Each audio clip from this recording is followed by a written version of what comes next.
we're back. We're Yes. back. Hi.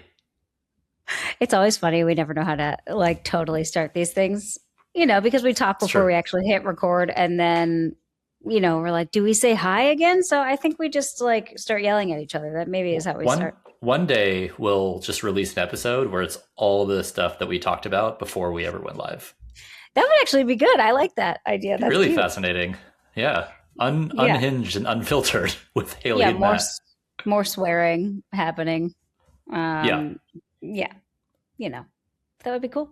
That would be cool. What's going on with you? Not much. A little chillier today, a little gray, but it's still like not raining in Portland, so I'm happy.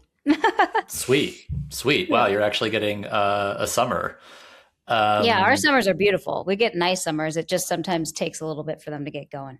Gotta come up there, drink some wine, Hmm. come hang out, go back to the Nike outlet. Thanks to your husband. Yeah, we'll go to the employee store anytime. My goodness, yes. It's a lot of fun. My kids go through shoes like it's their job, like they should be paid to go through shoes. So There was a really funny thread that I saw the other day of a mom who was showing all of the shoes that had holes in them from her kids. And she's like, I don't understand how how? someone so little creates such a big hole in every pair of shoes that I buy. It's so funny. I joke same thing. I say like sharp toes, but weirdly, like I have busted pants in the knees, and for years the joke has been like Matt's got sharp knees.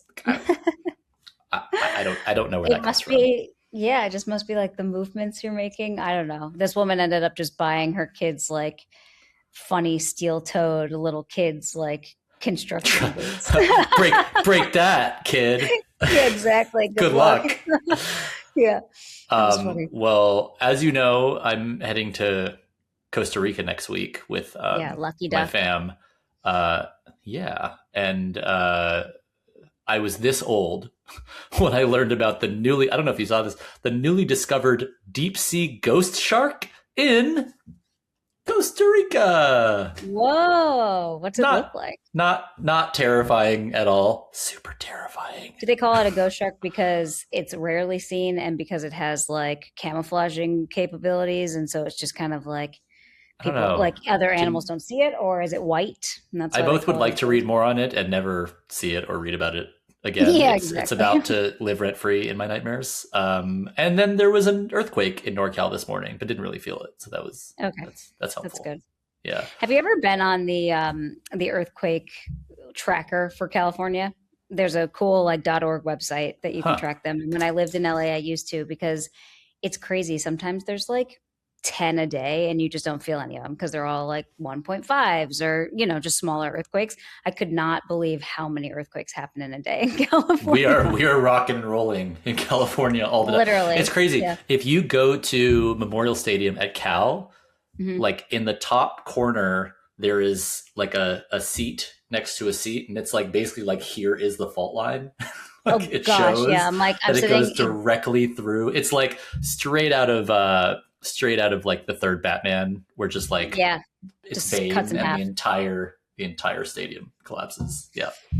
That's Yeah. scary. It says like take back your city. Yeah. Exactly. And Yeah. they're in Heinz Field in Pittsburgh. Yeah, sorry. So and yeah, there goes Roethlisberger. Yeah, Uh, exactly. maybe not a horrible thing. What's going on with you? What's in your feed? What are you watching? What are you reading? So this isn't really anything that I'm reading, but I have noticed over the last, I'd say like 6 months, Walmart has stepped up their game significantly, which I just find fascinating as somebody who grew up, in a suburb. And so there was always a Walmart around, and you kind of like never really shopped for clothes there. Or if you did, it was very specific, like, oh gosh, random t-shirts that you were puffy painting with your friends at school and doing crafts with, and you just like didn't take those clothes seriously. I They have need shit some. to beat up, basically. Exactly, pretty much. Yeah, exactly. You need random like gym clothes that you have to take to school, like Yeah, that kind of stuff. yeah. They have some really cute clothes now. And listen, I'm not the person to know whether this is all like crazy fast fashion from, China and wherever. And like, I haven't truly looked into it, but the clothes are actually cute. The last couple of times I've been in there for groceries, they're getting so much better. And I'm like, who is behind the shift in Walmart fashion? Because whatever they're doing, it's going in the right direction. Well, they're not making steel toe stuff, but fast fashion can be cute. It just will rip off your body, but otherwise, I don't know definitely about can that. be cute. They might have a steel toe boot because they've got everything in that store. That store is True. gigantic. Good job, Walmart. Yeah, but I've just noticed. I mean, listen, the shopping experience, in my opinion, still at Walmart is not enjoyable, but the actual clothing is getting a lot cuter. Yeah. Speaking of inexpensive, I'm pretty excited for my one of my former colleagues from Lyft and a friend of mine, Avia, because Slate Auto.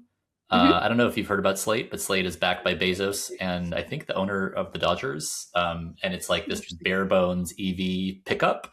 So think like no touchscreens, crank windows, simple speakers, and they finally just released their base price point of $24,950, making it the most affordable EV in America. And you can customize it. You can like make it into an SUV and you can change its colors and all this stuff. But it's interesting because like I was thinking about how like highly charged this moment is from an affordability standpoint. Like the housing bills going to the president, but the president's like, no, because I want you to sign this other thing. And like everybody is just shocked by prices. And so I think like the question that I have is like, will Americans trade features for affordability? Like, is that like an interesting thing for them? That's really kind of cool and interesting, especially for folks that have wanted to get into, an electric vehicle and haven't necessarily had the option because of price point. Like out here in Oregon, there's a ton of people driving Rivians and they're beautiful. And that's a big, cool electric pickup truck, but they're so expensive. And it's just like not realistic for most people. And so, that's kind of interesting. And maybe the demographic that drives a pickup truck doesn't necessarily care about having to roll down their window, But it's also like, it's this ironic thing because like, is the infrastructure for electric vehicle charging, in the places in which the working class is looking to buy these electric vehicles. So it's an interesting bet. I mean, I think eventually it'll get there, but they're like cute. They're like little gadget vehicles. I like pickup trucks. I think they're like super fun and pretty comfortable, kind of fun to drive. But it is interesting because, and this is a major generalization, but it happens to be the people that I know that drive pickup trucks. They're also the people that are like, EV sucks. I'm gas person all the way. Montana for sure. Yeah, exactly. I love Jake, but yeah, he's not going EV at all. He's like, these batteries are worse than the gas wherever we have to, throw them when they're done. And listen, it's a conversation for sure. Yeah, but that is interesting to think about the actual demographic, maybe of the people that need a pickup truck for work and like as a lifestyle, whether they're actually EV people. Well, if you want a money hack right now, we have a new meme stock. It's Wendy's. Yep. There was another viral Reddit post from Wall Street Bets. They have struck again. And basically between the post and Wendy's announcing their new CFO, the stock jumped like 30%. At one point I read that it was up as high as 42%. Oh my God. Which is just bananas because I feel like, you don't even like nobody knows when to jump in. No, how does this start? But crazy. It did make me want a spicy chicken Sammy and a Frosty. When I was poor in LA, I loved to eat their chili. It was like hearty and filled me up and it was really cheap and it was actually pretty good. So good. But their social team has been killing it forever. I'm obsessed with the Wendy's social team. So whatever they do, they can't. I know they've kind of like matured, and I don't like it. And I want them to be. They're still sassy when they need to be. Sassy. Okay. Okay. Yeah. All right. They're still out there being sassy. Last thing before I get to today's song was I watched Gary last night. Did you see that? Have you watched that? So that's the one episode prequel to The Bear, to the final season of The Bear? Yeah, it's still on my Hulu, and I've been meaning to watch it, but no, I haven't gotten to it yet. Super upbeat. Said no one. No one. Yeah, it's the story of his brother, right? We get it's the story of his brother, but also like Richie and cousin. But The Bear starts tomorrow night, and the final season. Very, very excited. So, are you hoping for any resolution, or do you feel like they're not going to resolve anything because it's The Bear and like that's how their real lives would be? I'm kind of good with whatever. I mean, I need Carmy to end up with his he does. He is in real life. I know it's cool, but I just mean in the actual show. Yeah, with Claire Bear. With Claire Bear. I know. Yeah. He deserves it. But also, does he? So that's the thing. We'll see. So fun fact, the guy that plays, Maddie Matheson, who's an actual real chef in real life. Canadian national friggin' treasure. Yeah, of course. Yeah, he's incredible. And he has a restaurant called Rizzo's House of Parm in Ontario, but in between Buffalo and Toronto. And I went over Christmas with my family. It is so freaking good, Matt. You have to go. And he sat directly next to us with his kids. No. He was there with his kids. He was so nice. He talked to us. We talked to him. You're like, that voice is unmistakable. It's shrill and glorious. His kids were in their pajamas. They were awesome. They were all like just enjoying chicken parm and all the good things. But yeah, the restaurant is amazing. So if anyone's in that area, definitely go. All right. Well, a bit of a lengthy chat today, but I loved it. That was fun. I love Hit us with the music. All right. What do you got? Today's song is called Nobody, and ironically, nobody or very few people today have probably heard it, and there's a reason why.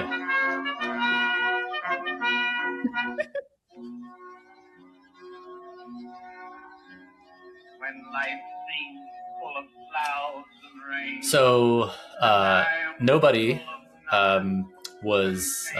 is sung and performed by Bert Williams, and this came out in 1905, and that's significant today. But basically, Bert Williams was born in Nassau in the Bahamas, and he became the most famous black vaudeville performer of his day. And it basically became one of the best-selling records of the era. And through Nobody, Williams created a softer, more philosophical character than the stereotypes of the time of black actors and singers that was loud and boisterous, and it allowed audiences to see a black performer's humanity and vulnerability on stage. And ultimately, he used his fame to break major color barriers, and he was famously the first black man to land a leading role on Broadway. That is awesome. Shout out to Bert Williams. Also, in 1905, Albert Einstein published his theory of relativity. The Russian Revolution was sparked by Bloody Sunday. Norway gained independence from Sweden. Also, $20 says that most people didn't know that Sweden ruled Norway. And the Wright brothers achieved a 39-minute sustained flight. That was 120 plus years ago. And that was also the year that today's brand was born. That's how long it's been. So it's time to dive into variety. Yeah. Let's welcome Dea to the show. All right, we are very, very excited to welcome our next guest. Our guest today is really one of those rare executives who's reinvented the same institution twice. She started at Variety in 2001, built Variety.com from zero to an 8-figure business when no one was really believing in digital yet, left for Silicon Valley, and came back a decade later as CMO to build the live events business, co-create the Variety Content Studio, and win a Daytime Emmy along the way. No big deal. She's now co-president and publisher, the top business role at one of the most credible brands in entertainment, with a mandate to take Variety into its next 120 years. Welcome to Best Brands on Earth, Dea Lawrence. Woo! Thank you. So excited. A really incredible bio, and even more incredible is that the things that I really couldn't fit in to the bio. It's cool because you started your career out as a theater actress performing in New York City. I love that. So is that still, let's start there. Is that still a part of your life at all? Well, I act every day. Yeah, I'm going to be acting right now. that's true. That's true. We put it on. Yeah. I was a professional actor in the theater. I did quite a bit of theater. I starred in 2 off-Broadway shows, long-running shows. Amazing. I toured a Broadway play, a national tour. I did tons of regional theater, lots of, smaller theater plays. I did tons of theater. I also did commercials. I did a lot of sketch. I had a sketch comedy show, and I toured. Oh, so fun. I had a Love it. show, White House Chicks. I did independent movies, guest star parts on TV. I did print work. I had an agency called Parts where we'd be like, here are my hands, here are my legs, here's my mouth. I had the life of a working actor. And I came to LA and I did a show, and I met my husband, and I decided that I was going to stay in LA and not go back to New York because I fell in love with him, and we've been married for a very long time. Amazing. And then I had to sort of and then, when you're in New York, you finally get to a place where people are just calling you up and giving you jobs. And when I came to California, I had to start all over again, which was a very eye-opening experience for me. So then I always did something on the side because I enjoy shopping. I'm not going to lie. Fashionable. All my friends were starving in New York. I was like, oh, but I need new shoes. And so I would sell. I worked at Saks Fifth Avenue. I sold cosmetics. I sold perfumes. I ran the 3rd most expensive condominium building in Manhattan. Wow. I was the head of sales, and I hired all my girlfriends who were actresses that we were all in a play together, and the show closed. And I had them, all the women in the dressing room. I hired them to be salespeople, and we would go, and here are the beautiful Juliet balconies, and here's the parquet floor. And then we would pretend that these enormously beautiful apartments were ours. Amazing. That's amazing. Okay, You're like so- a modern day Carrie Bradshaw. Yes, it was very fun. It was a really fun time. And then so I always sold on the side, but when I came to California, it was, I was able to work like part-time during the day and then do a show at night in New York. And then in Los Angeles, you do a lot of, I don't want to say nothing. It's true. Nothing. But, It's when slower. you're apart, you go on the set for 1 day, 2 days, 3 days. It's not like you're doing 8 shows a week.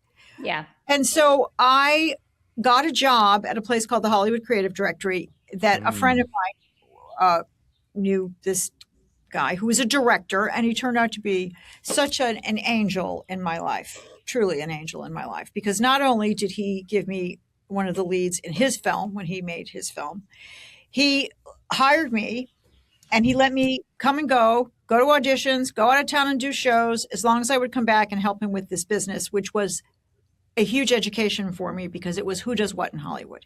So he was a writer, and he started charting, when you have a script, who do you send it to? Nobody knew. Right. He started figuring it out, and he kept all these notes on index cards, and this literally a long time ago. I still like Carrie Bradshaw. Okay. Yeah. So and he had these and he put them together, and he went to his agent and he said, I think I'm going to sell this information. And they were like, no one's going to buy that. Of course, everybody bought it. And then I said, listen, let's take these directories and let's get them in bookstores, because everyone wants to be in show business. You scratch anybody and they're, what I really wanted to do was write a screenplay. I really wanted to direct. I really wish I had become an actor. I really wish. It's the shine of showbiz. It just seems, so glamorous, so incredible. And, people don't get to see what's really going on if you're not in it. You only see what's presented to you. So the big opportunity to sell to everybody who wants to be in show business. So I said, let's get it in bookstores. We digitized it. We put it on the World Wide Web. And this was my education into digital marketing. And I learned very early on, when no one wanted to learn this, I was like, okay, I'll do it as long as I can still go out on audition. Right. I'll learn it. And then I was out of town doing an Alan Ayckbourn play, and the business was selling to a company called iFilm. And I said, I'm done. I got a movie. I'm going to go do this other show. I've got this. I'm not going to do this anymore. And I was like, oh, and I have all this money saved. I don't need. The stock market crashed, and my movie got canceled. Oh no! And oh no, this is bad. So I was like, okay, I'll come back. I'll help you. And so I went to this company called iFilm, which I've made so many good friends from this organization, and so many people's careers I've seen grow through the years. This was a precursor to YouTube, and we started taking user-generated content, digitizing it, and putting it on the web.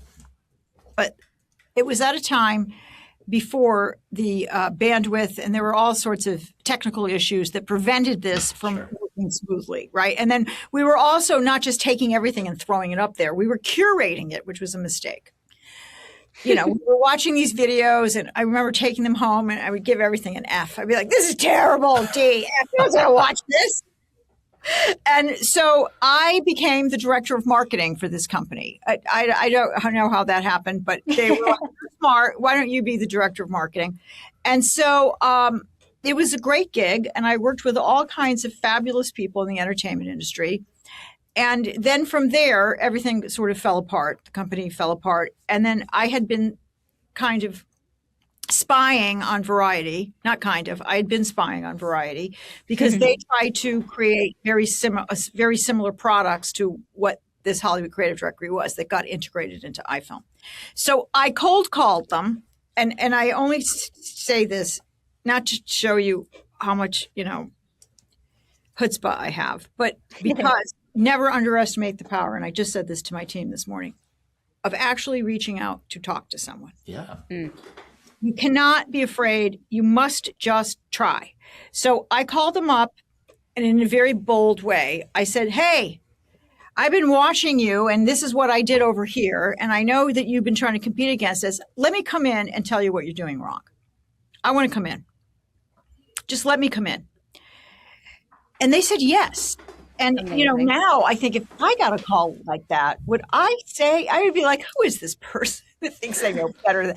So I went in, I created a marketing plan, and I went in with a whole plan. I wrote the plan. I just took a, flyer because I needed this job. And they said, well, we can't really afford you. And I said, that's okay. I don't need to work full time. I'll work part time.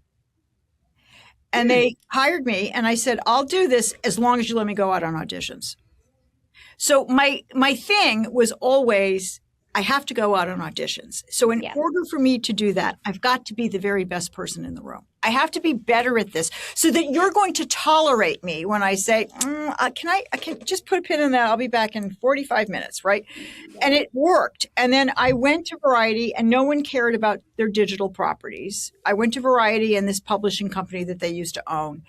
And I started as a consultant, and then eventually they made me the vice president of digital. And I just stayed. And then I started getting recruited from all these, it was at the time where ad tech companies were coming in, and there were very few people that understood digital or wanted to understand it. Yeah. There was just a lack of interest.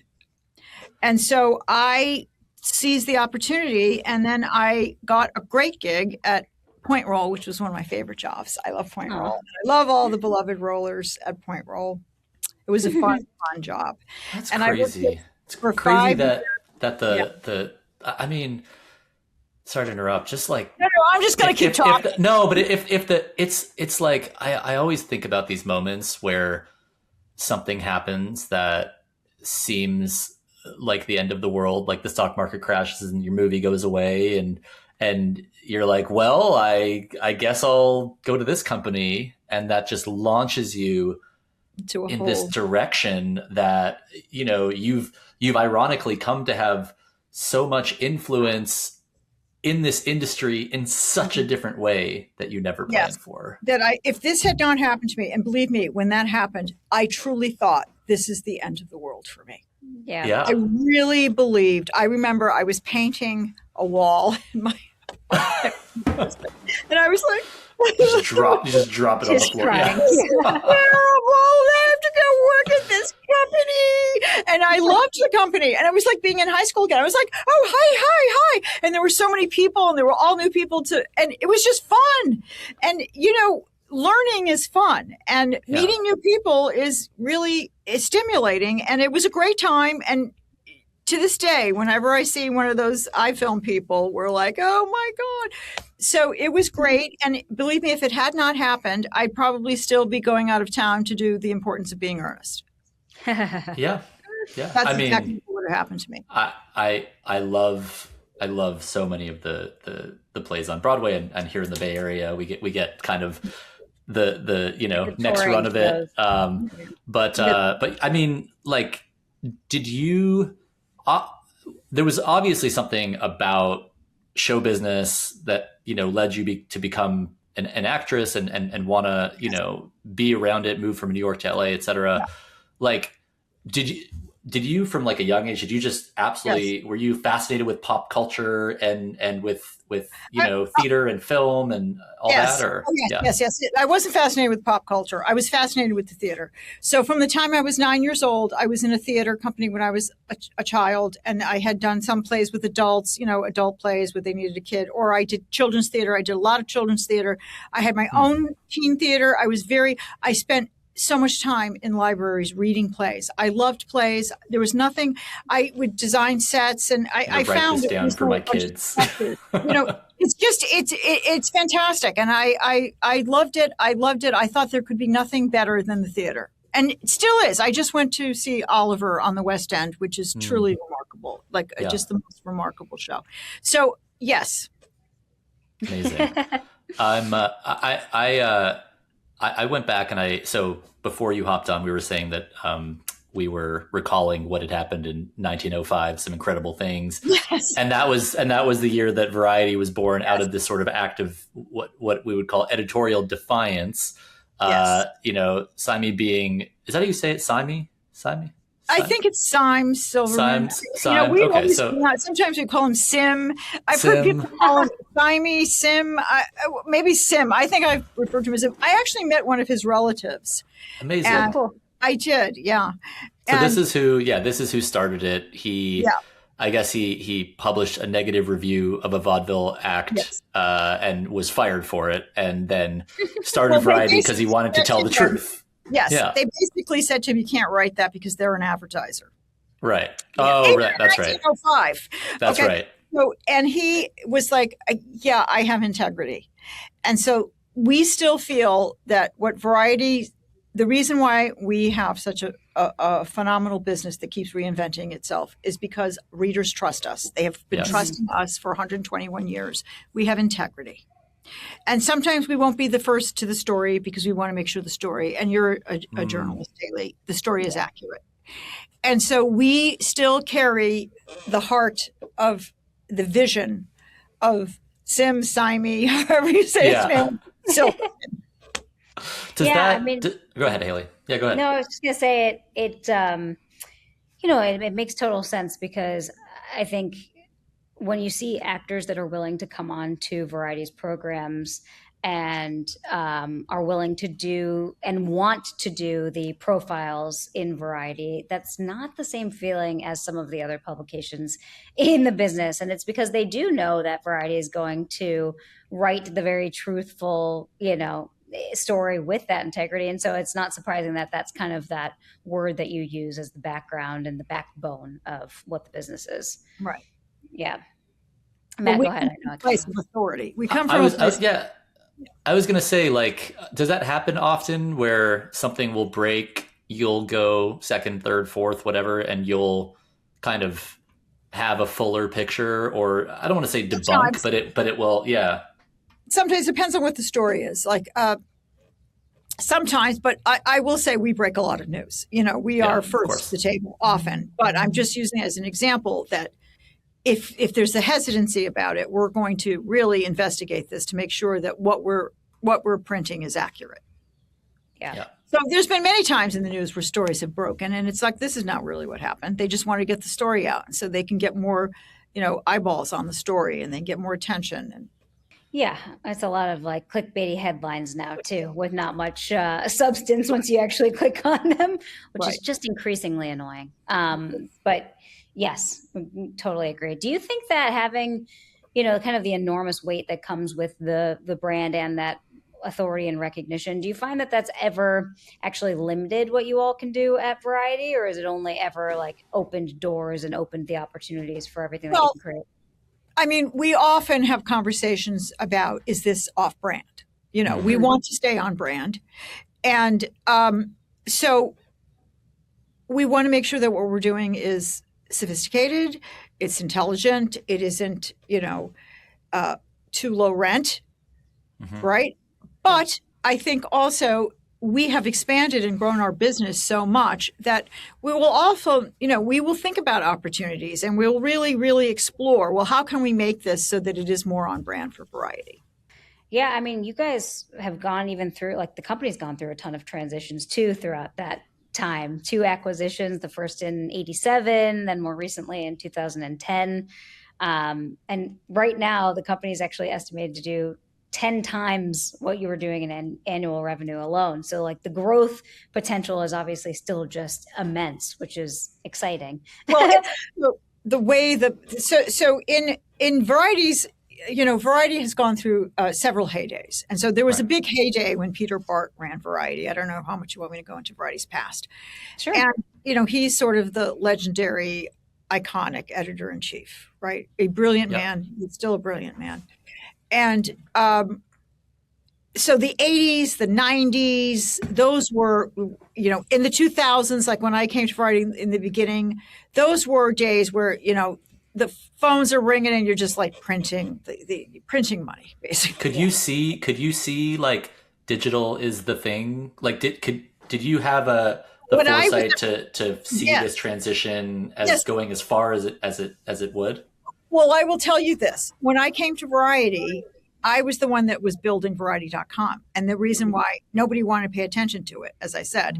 And I kept saying, I know everyone's very focused on the print, but I really think that this digital is going, that I think we need to start paying attention, because then what happened was other companies were coming up like Nikki Fink and Right. Deadline. And, if you, in any company, and I used to work for Gannett, Point Roll was owned by Gannett. Yep. If you do not keep looking ahead and you go, this is the way we do business. Nope. This is the way. Nope. It's print, print, print. Then somebody else is going to come in and see the big Blockbuster video. and they're going to go, ooh, they're not paying attention. And we're going to go and launch Deadline. And that's how Deadline was born, right? Yep. And there were other companies that were competitors that no longer exist. It's hard to compete against Variety. And there are companies that compete against now that I will tell you, they will not exist.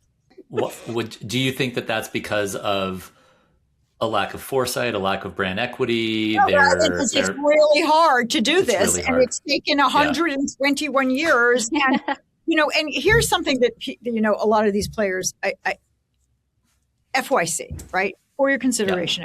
Yeah. So let me just explain. The reason why Variety wins is because we've diversified our revenue. And the reason why some of these other companies have not is because they have not diversified their revenue. And the FYC business, which is for your consideration advertising, which is around the Emmys, the Oscars, the Golden Globes, the Grammys, all of that, right? All the guilds, the SAG Awards, the PGA, the DGA, the Indie Spirit Awards, the BAFTA Awards, right? This business. And so the campaigning used to be, you would really only run your ads in Variety and the Hollywood Reporter. Pretty much it was Variety and the Hollywood Reporter because we had the eyes of the voters, and maybe some of the guild publications, right? Sure. But then it started evolving and more players came in, and then everybody wanted to get into this game. And then all these, I've had companies that called me and said, oh, we want to sell FYC advertising. I'm like, why? Do you know who the voters are? Do you have all the AMPAS voters can you prove that they read your content? They think there's all this money there. There's a limited amount of money that just keeps getting divided and sliced up amongst more and more players. Now we have the market share, but if this is your only game and you're just going to try and get FYC advertising. What happens if there's no movies? What happens if it's too precarious? Well, and it's interesting as you mention all of the, guilds and the DGA and SAG, and obviously there's been a very turbulent time in the industry in general lately with all of the strikes and, just the business being a bit turbulent. Do you find that your audience feels a need to follow variety more in those situations? Or, okay. Or I just wondered if it went kind of the opposite way where you feel, everything's changing so fast. Even when is Netflix going to take Warner Brothers? Is Skydance? Who's going to, everything is moving at such a rapid pace. Yeah. And you've got to have some sort of authority, curation, something where you can turn to figure out what the heck is going on.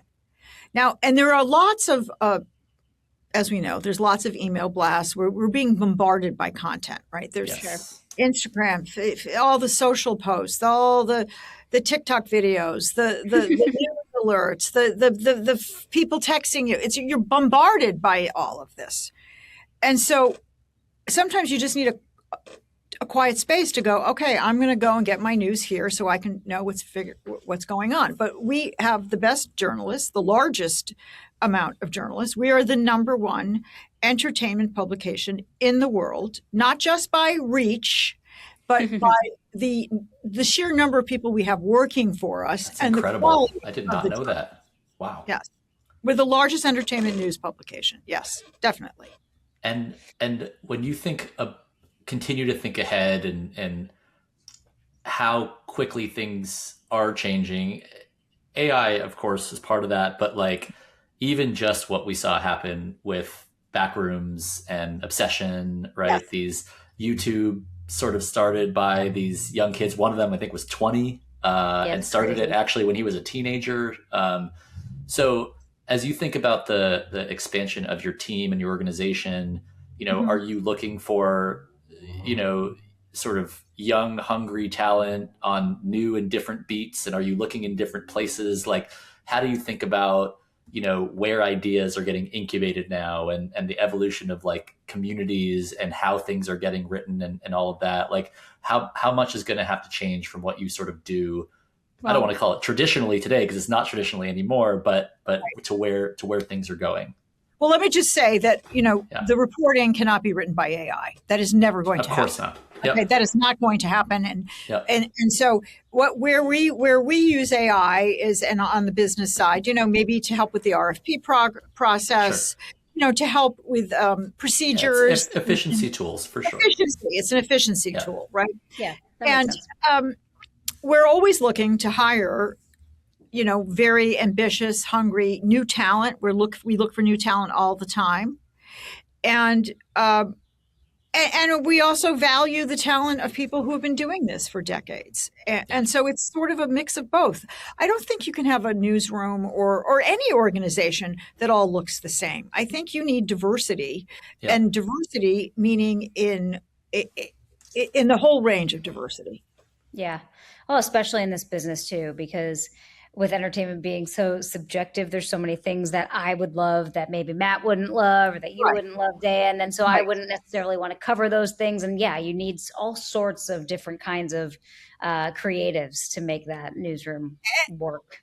And also people have their different areas of expertise, right? Yeah. We have people that their expertise is pop culture. Other people, their expertise is Emmy season, AI, gaming. We have a fabulous writer, Jenny Moss, who is our gaming reporter. And we'll be right back after a word from our sponsors. I just read the craziest stat. Over 3 billion people open fortune cookies in the U.S. per year. 3 billion? Billion with a B. What? Say more about this. And so I learned that these guys open fortune. They own the fortune cookie, and they're putting brands now inside of this cookie and distributing their messaging through 100,000 restaurants, reaching 300 million people per month.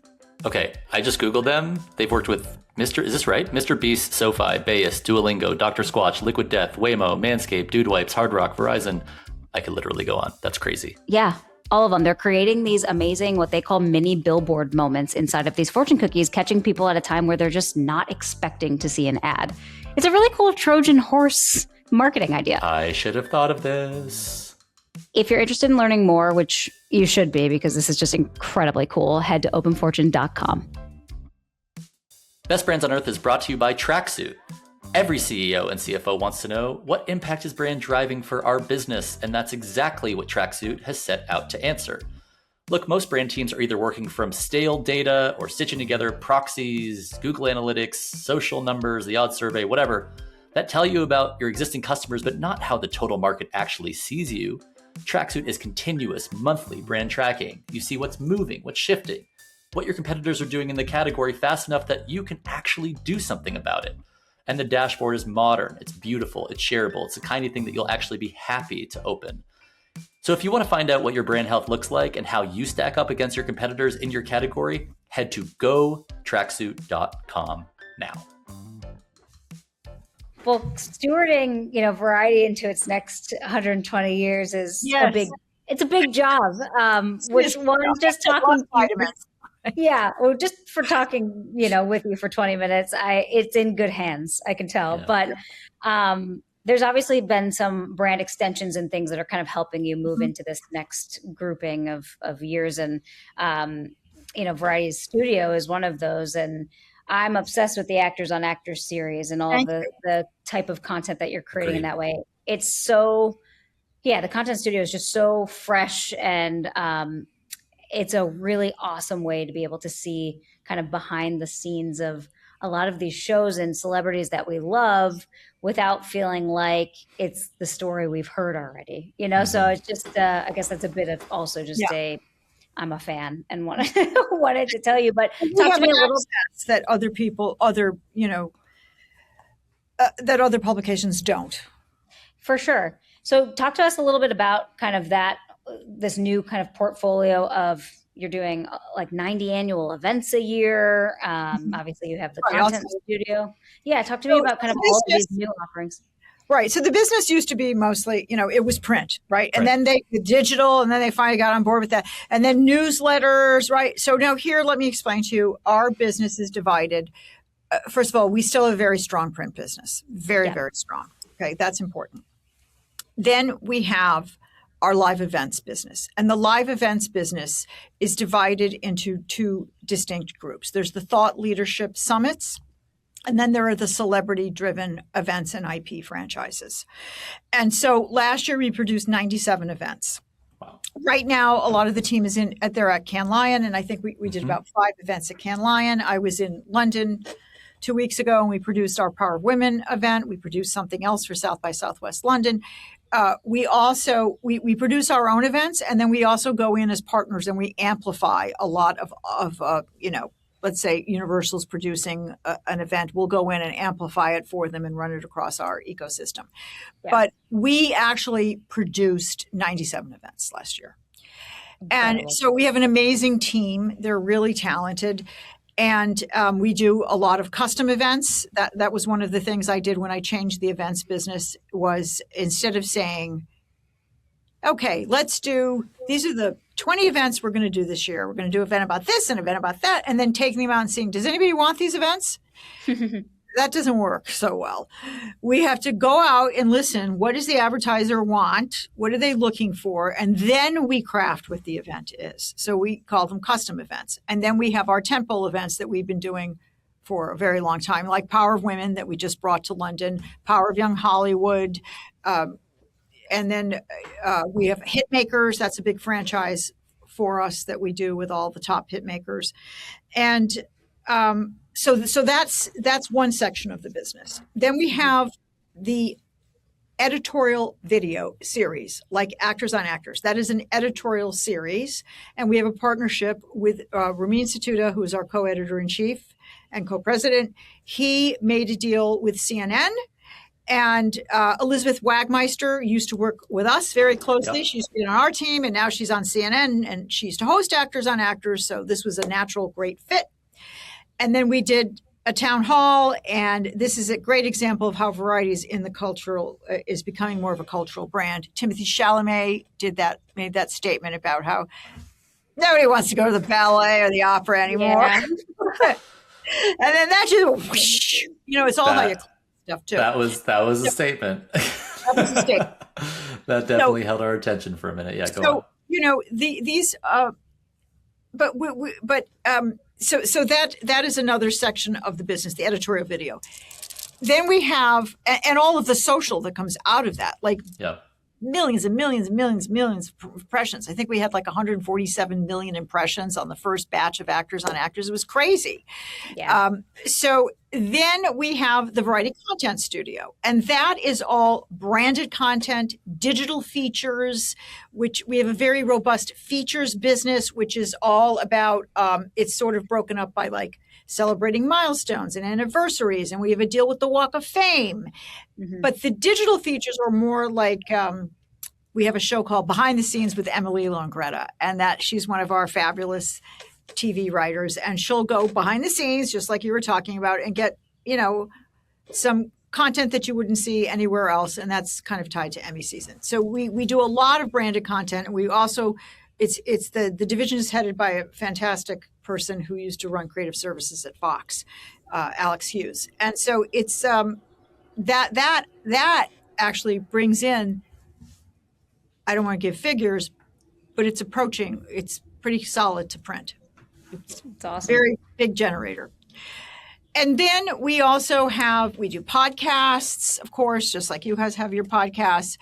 And we're constantly looking to see, what are we going to do next? Where are we going to expand? So a big initiative of ours is international expansion. And we've hired some great people, great salespeople, a fantastic person in the UK, and really being able to take Power of Women to London was a game changer for us, and we did it with our partner A&E Global. So that's fabulous. We're bringing our franchises overseas. Yeah, that's really cool. What do you think took the time to get over there? It's just all of the incredible talent that comes from overseas. Well, I can tell you what took time. First of all, it's expensive to do something like that. We always have to find who's going to sponsor this. Who's going, is our partner that we work with in the U.S., do they have an initiative to go over there? And so finally they did. And we were like, great, let's go. And we also work with so many film festivals. Like we just did a fantastic partnership with the Shanghai Film Festival. And like we're going places that other brands are not going. We're everywhere. We're in Venice, we're in Berlin, we were in Cannes, obviously. We were in Cannes, the film festival, then we're back at Cannes Lion and Edinburgh. We're doing a big thing at Edinburgh. We've got something going on at Rain Dance. We did the Italian Global Dailies. We're going out tomorrow. You're everywhere. Every day there's something happening at one part of the world that Variety is leading the conversation. So outside of Variety itself, yes, are there other places that you are looking to stay current? Like what are you listening to? What are you reading? Like where are you?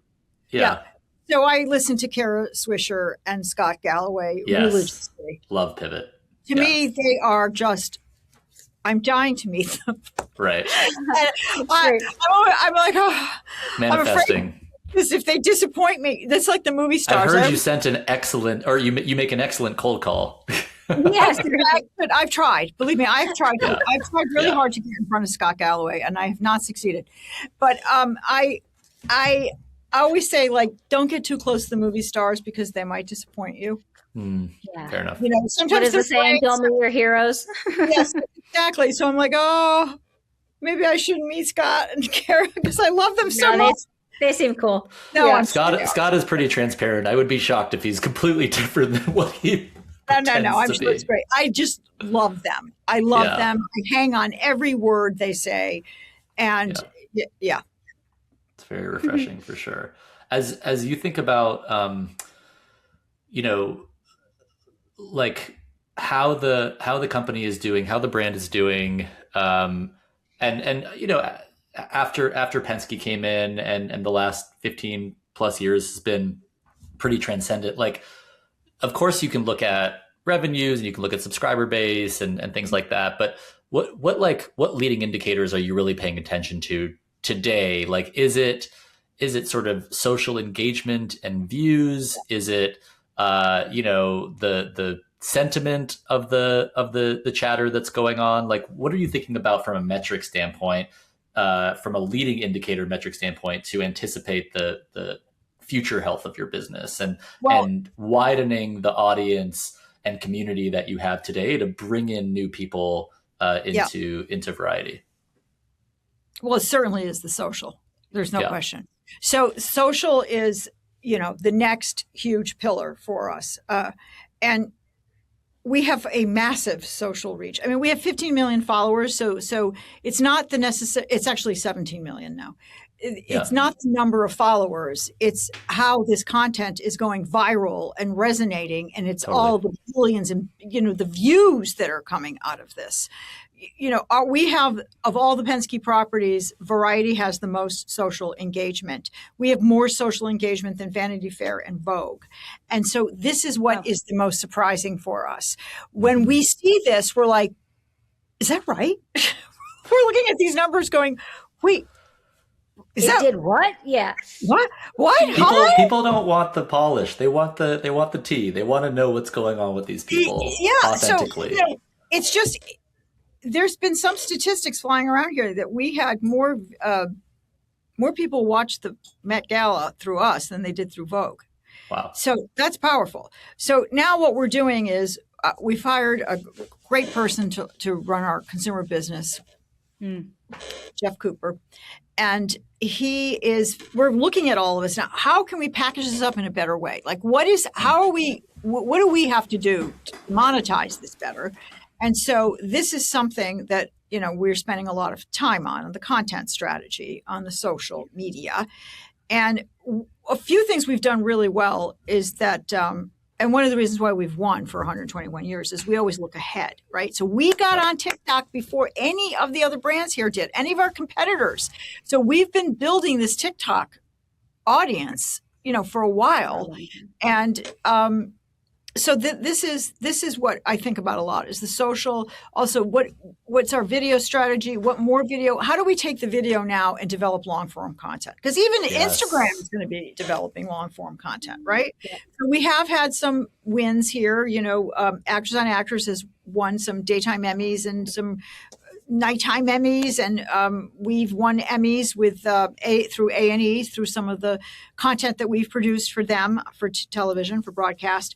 But how do we monetize the social better, and then how do we create long form content? So we're creating both short form and long form content, and we are storytellers, right? Right. We report on the stories, but we also tell the stories. Yep. So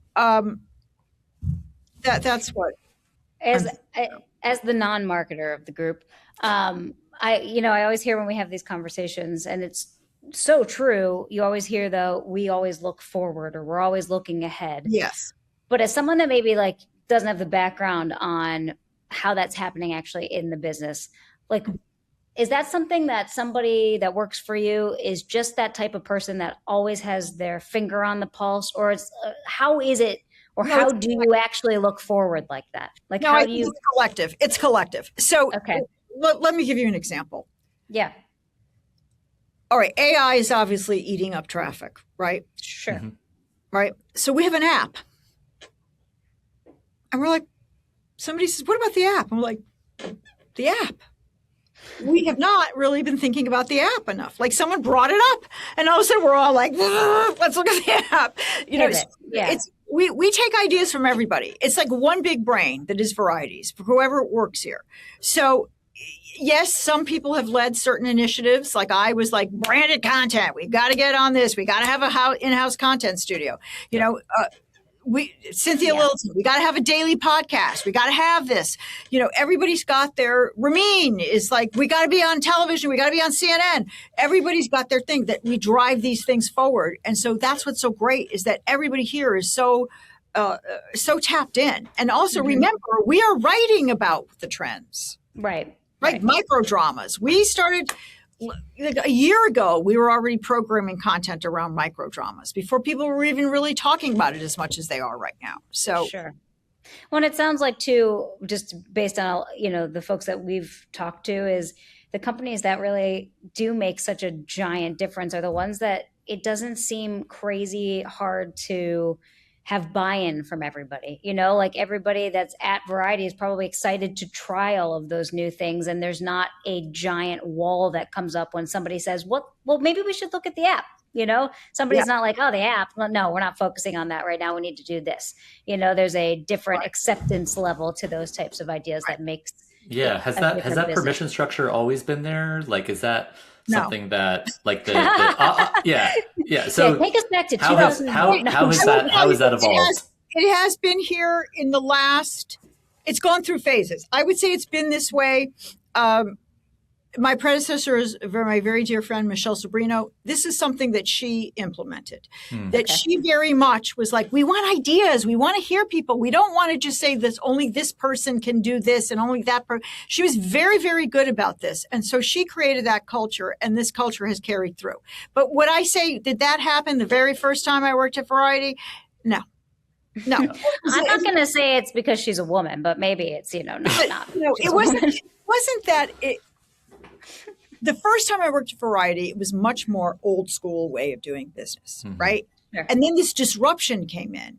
And then once the disruption came in, people have evolved to change, to realize that if you don't start listening to what some other people are saying, you could be out of business. So it's like, we will listen to all ideas. Maybe we won't act on them, but we're going to listen. And when we didn't talk about that, but when you left and came back, like what was the impetus of leaving and what was the impetus of coming back? The first time I left, they changed the management and they brought somebody in that I just thought, this person knows nothing about digital. This is just I'm just going to keep hitting my head against the wall. Yeah. Old school. It didn't even come from the entertainment industry. I'm like, what is this company doing? Because then they were getting ready to sell Variety. And it was obvious they didn't care. They just wanted to spin it out. It was when Reed Elsevier owned it, Reed Business Information. And some of the leaders that I had worked with, the people that that had mentored me and that I loved and admired, they were all leaving. So, and these recruiters kept calling me, oh, you could, with more money, because there weren't a lot of people in digital, right? Yeah. So that's why I left. I was like, okay, I had a good run here. I really need to go and work with people who really are in the Silicon Valley. Yeah. The company I worked for was in Conshohocken, Pennsylvania, but it was like Silicon Valley. Yeah. Silicon of the East of the of the East. And I did work with people in Silicon. Subsequently, I worked at companies that were out of Silicon Valley, but at any rate, what brought me back to Variety was after I'd spent this 9-year period working in ad tech, the ad tech started becoming commoditized. And I thought, I can't go work for another ad tech company that maybe their tech works, maybe it doesn't work, maybe it's becoming so hard. It was, when I worked at Point Roll, there weren't a lot of companies that were doing this. Yeah. Right. And then there became so many. And so I was I was running sales teams. And I decided I wanted to go back into my original business career, which was marketing. I wanted to go back into marketing. And I wanted to do something fun and glamorous. Yeah. And so my dear friend, my friend Michelle, can't blame you. No. And we had worked together closely the first time I worked at Variety. And she said, I need someone to be the CMO. Do you want to do it? And I was like, yes, I want to do it. And then I became the chief operating officer. And then she had spent, quite a number of years at Variety. And then she wanted to go do something new. Yeah. And so she left and then I took over. Amazing. Wow. That's awesome. It's also really cool to have such a close, friend and maybe mentor, somebody that I think it's so important to have somebody that's kind of always in your corner, throughout your career, that's thinking of you when opportunities come up. And that's awesome to We all need help. We all need help. And that's why you got to give back and help people. You got to help. Yeah. For sure. One thing that Hayley and I like to do on the show is we kind of really dislike the shows that are always so rosy, and it's always like, you're great, things are great, everything is great. Like, talk to us about, like, is there any, element of the brand that, you think is lacking or missing that you as a leader, want to shore up? Or are there any examples of times in which you tried something and, it really did not live up to expectations? I'm sure that happens all the time, but, like any of the mucky, like, stuff where it's like, things aren't always that rosy and here's something that's really important to us to work on. Yeah. Well, look, things are not rosy in the entertainment industry. Okay. Sure. Yeah. Things are not rosy in Los Angeles. Yeah.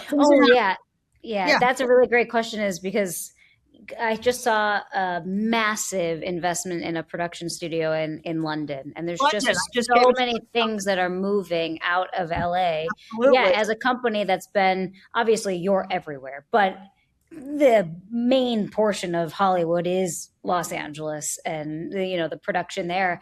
I have to imagine that's changed the how you have to run the business too, because it's just not necessarily in your backyard all the time anymore. Right. Well, that's why we're doing global expansion. So London, I just spoke about this at South by Southwest London. So the UK is the second largest entertainment hub globally. Okay. Wow. And that is for many reasons. First of all, they have amazing tax incentives. They have fabulous production facilities. They are gifted. They have incredible talent, amazing talent. And they are gifted at global storytelling. So while their stories are very regional, sometimes in flavor, they translate globally. So they're very gifted in that way. And where our studios, production facilities, are sitting empty, theirs are at capacity. Yep. So California is trying to bring back, we're trying to bring back the production. We're trying to keep it here, right? There are many problems. There's so many problems in Los Angeles, California, even though I love it, and things that are going to be fixed or improved. I don't know if I can say fixed, but things will improve. The production will come back. I believe that this is the heart of Hollywood. I believe people still want to be in beautiful, sunny California. Sure. Yeah. Essentially, when you talk to people in the entertainment industry, they don't want to go out of town. They don't want to leave. They want to stay here. They want to have their life here. So we're going to bring it back, and there's lots of initiatives to get it back. But then we also have the other challenge of all the consolidation, right? Mm-hmm. People are losing their jobs. There's redundancies. And these companies, once you go through an acquisition, you don't need sadly, they're like, oh, well, we don't need these people. They have to cut the bottom line because they just spent all this money to go and acquire the companies. Right. So that's very challenging. And it's very sad. It's very sad to see people losing their jobs. And, even all of us in this organization, we've had to trim a little, and it's a belt tightening time. Yeah, it's so tough. It's tough to see all of those mergers with, like the streaming platforms all trying to buy each other. And it's, it feels like an incredible amount of competition, it's just in LA right now. And it doesn't feel like it did, the heyday of 20 years ago. It's very much changed. It's sad. But it will reinvent itself, because I always say, remember when people had the talkies? Okay. Yeah. Oh no, sound in movies? What are you, crazy? Yeah. And people lost their jobs because they couldn't speak in front of a camera. So and it has always gone through television. When we read about Lou Wasserman, and there's always been something. So now, there's the creator economy and the great success of Obsession. And now everyone's going to try and find a YouTube star, right? Yeah. It's not about the YouTube creator. It's about that he had a great product. So but what's great about the good side of all of this is that the barriers to entry have been, the gatekeepers are moving away. Yeah. And it's creating more opportunity for people.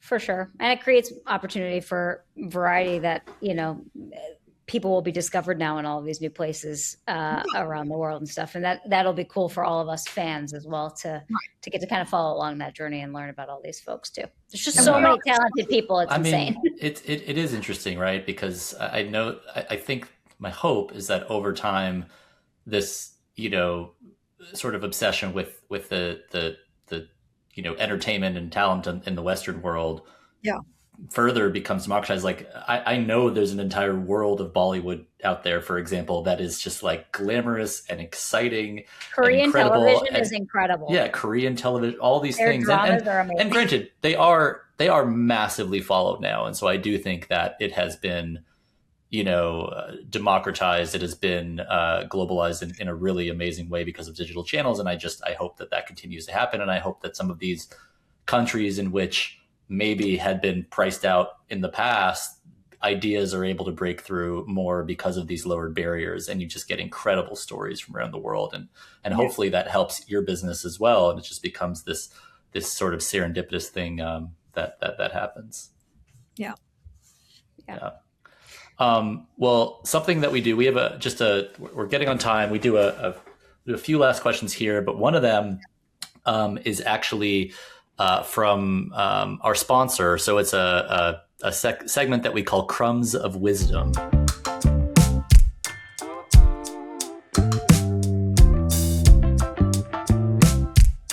And it's presented by Open Fortune. And so Open Fortune is actually a company that essentially owns the fortune cookie as an advertising medium.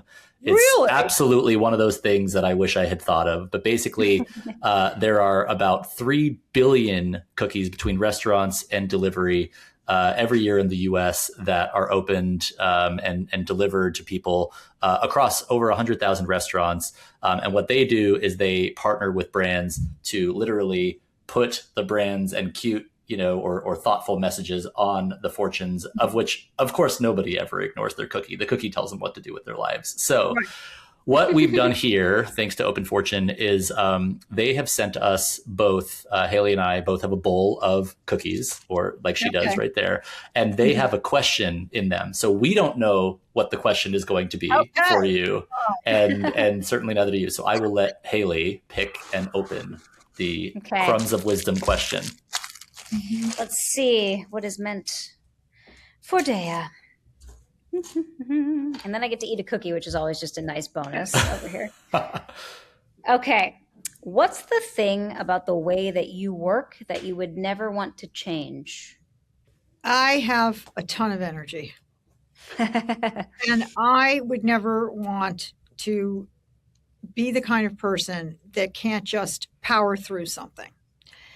And I also am the type of person that, I don't know if this relates to my energy, but I will go through the hard thing.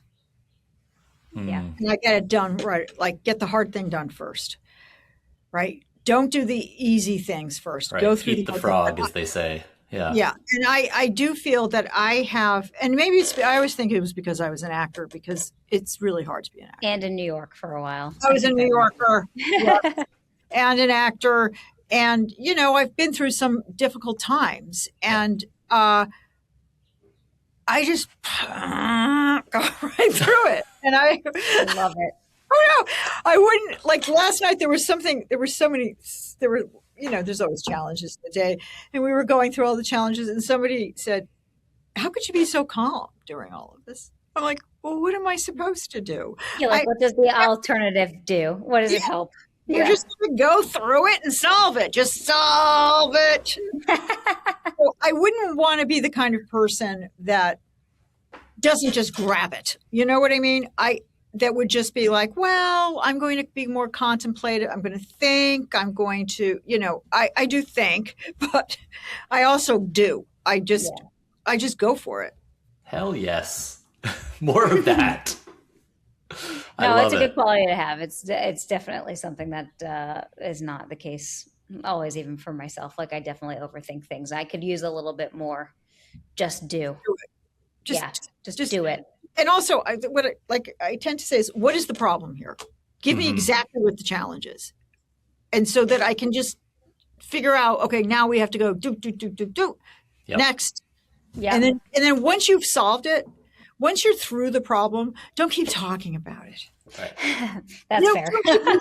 The problem, you're through the problem. I must meet Scott Galloway. That's the first problem. Yeah. Okay.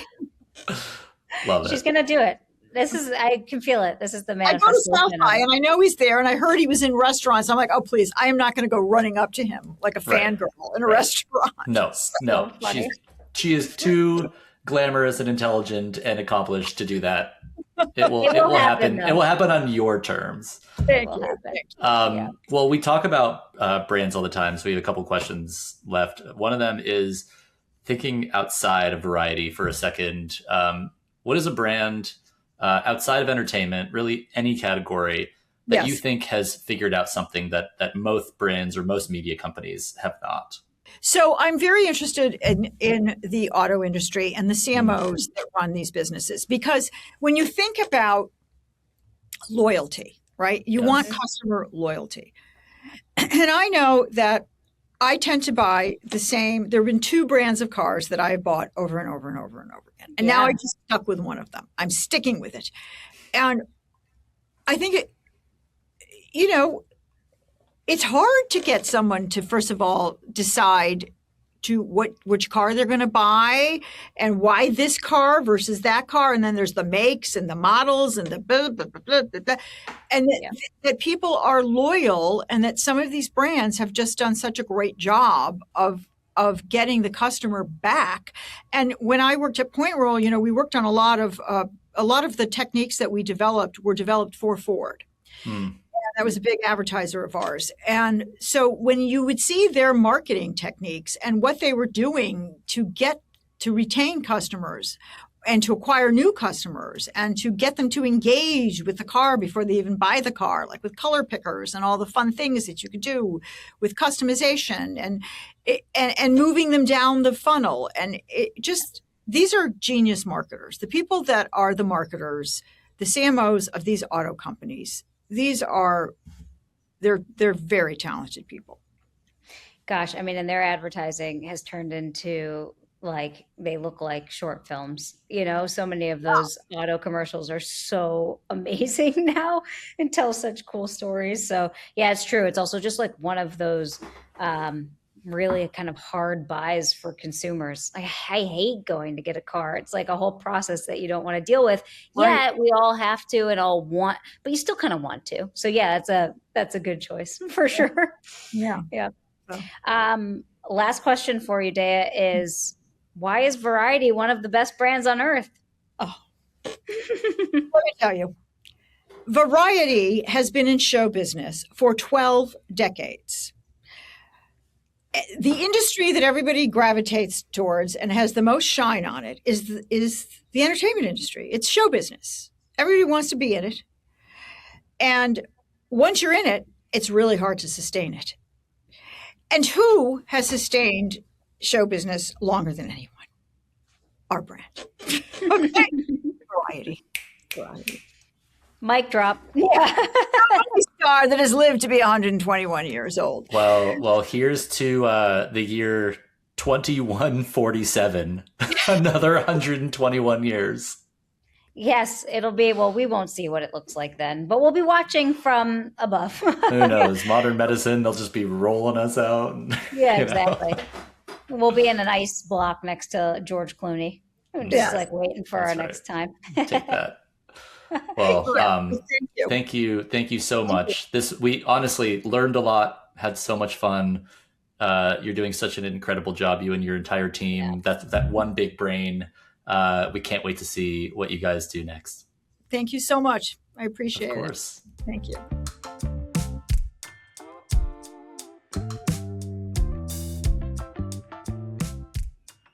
Well, another really awesome episode. My goodness.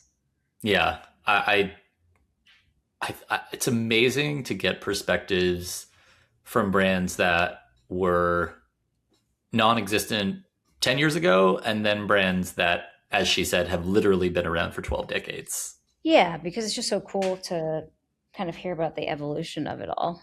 I mean, Yeah. and as like I said, as someone that has followed it, and I read it when I was in LA, and still I watch Actors on Actors, which if you haven't watched that, it's so good because Oh, even yeah. if you don't like totally care about the industry, there's a show that you love that one of the actors is on, or like they just had Yeah. Lisa Kudrow and Jennifer Aniston on in this season, and just to hear them get all nostalgic about Friends and go back and talk about Friends again, it's just so much fun to listen to. So Yeah. No, I highly mean, recommend. you want, it's just one of those things that, you know, there's been so many different entities that talk about it. There's so many talking heads on every platform that talk about it. And yet, you know, it's incredible the power that Variety commands. That note that she made about more people watching the Met Gala through Variety than watching it through Vogue is, You know, it's funny though, because I wasn't crazy. surprised only because the live feed on Vogue is always hard to find.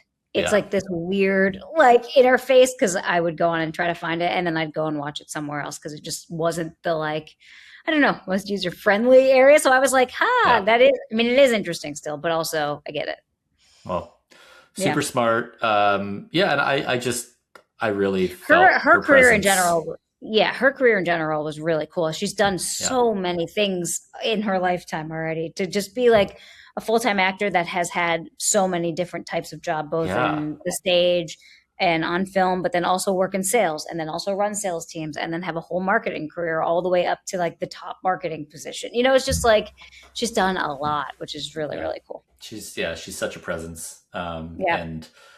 And you know, it's just it's one of those things where a lot of people talk about, oh, you know, I need to go to this school, I need to study this thing, etc. And she kind of took a job because she needed a job to support her her acting career, and just innately incredible at it. And I think that people need to remember that your career path is often non-linear, and the importance of Totally. soft skills, because so much can be learned on the job for sure. So yeah. That and just always like she's still within the realm of the things she loved, you know, so kind of always Yeah, keeping the that passion passion. somewhere there.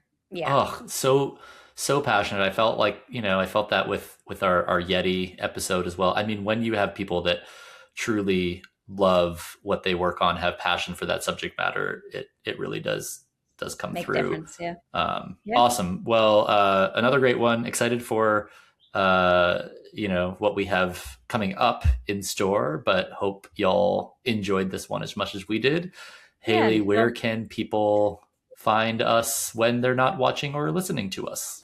As always, all the socials, Best Brand on Earth, YouTube, BBOE, and hit that subscribe button so you don't miss an episode. Yeah, follow us, follow our accounts, follow our personal accounts, our Best Brands on Earth accounts. DMs are open. Yeah, just literally anything related to the show. And if you're so kind, share it, tell a friend, comment, let us know what you think, let us know who you'd love to see on the show, and that's it. We will see you next time. Okay, bye. Best Brands on Earth is a podcast from the Cleos, hosted by Hayley Clover and Matt Kerbel. Produced by Third Wall Creative. Original music for BBOE composed and produced by Brett Turner and Ian Walters. This has been Best Brands on Earth. Until next time.